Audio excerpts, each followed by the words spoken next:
Salut à tous! Aujourd'hui, nous allons parler du dernier moment de joie qui a rempli le cœur de tous les supporters de la Beaujoire, à savoir la saison de la remontée en Ligue 1 pendant la saison 2012-2013. Pour les plus jeunes qui n'ont pas connu les heures de gloire du FC Nantes, c'est sans doute un des seuls grands moments de liesse chez les supporters ces 10, voire 15 dernières années.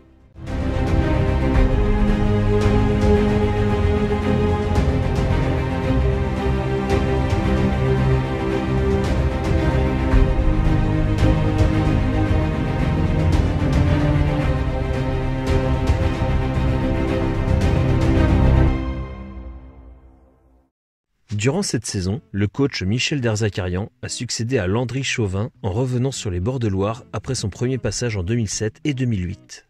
La tactique utilisée en majorité par Michel Derzakarian était le 4-4-2 à plat durant la grande partie de la saison et l'équipe type se composait de Rémi Rioux dans les cages, Olivier Véniaud, notre capitaine au poste d'arrière gauche, une charnière composée de Papi Djilobodji et Gabriel Sicchero, arrivé en prêt avec option d'achat depuis le Caracas FC, à droite Issa Sissoko, présent au club depuis 2 ans, Lucas Do, tout juste arrivé libre en provenance du stade de Reims, et Jordan Verretou, alors un jeune espoir formé au club, entamant sa 2e saison avec le FC Nantes. Tous les deux étaient associés au milieu et formaient une très bonne paire de milieux relayeurs. Vincent Bessa et Johan Eudeline, lui aussi arrivé cette saison libre en provenance de Sedan, jouaient sur les ailes respectivement à gauche et à droite. Enfin, notre triplette d'attaquants était composée de Filip Djordjevic, Serge Gakpé et Fernando Aristeguieta, arrivé en prêt pendant le mercato hivernal en provenance du Venezuela. Des joueurs comme Birama Touré, Adrien Trebel ou encore Fabrice Pancrate sont remplaçants mais disputeront tout de même de nombreux matchs et participeront activement à cette remontée en Ligue 1.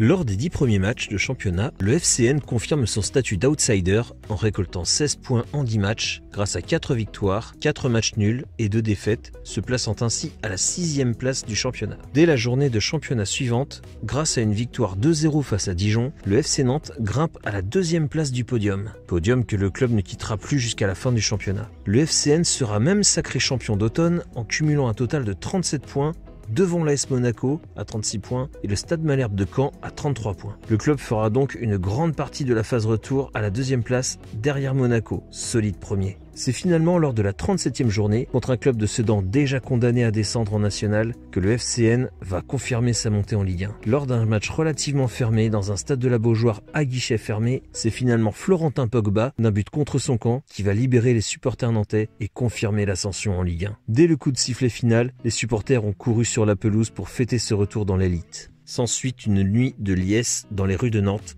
pour célébrer cela. Lors de la dernière journée, Guingamp va cependant passer devant Nantes qui finit 3e de Ligue 2, synonyme de montée directe à l'époque. Plusieurs joueurs seront même récompensés en étant sélectionnés pour l'équipe de l'année de la Ligue 2 2012-2013. Gabriel Sicchero est sélectionné en défense centrale et Filip Djordjevic en attaquant. Notre meilleur buteur, Filip Djordjevic, finira avec un total de 20 buts inscrits, le plaçant à la 2e place du classement des buteurs, derrière Moustapha Yatabare. Fernando Aristeguieta, arrivé à l'hiver, finira sa saison avec un total honorable de 8 buts.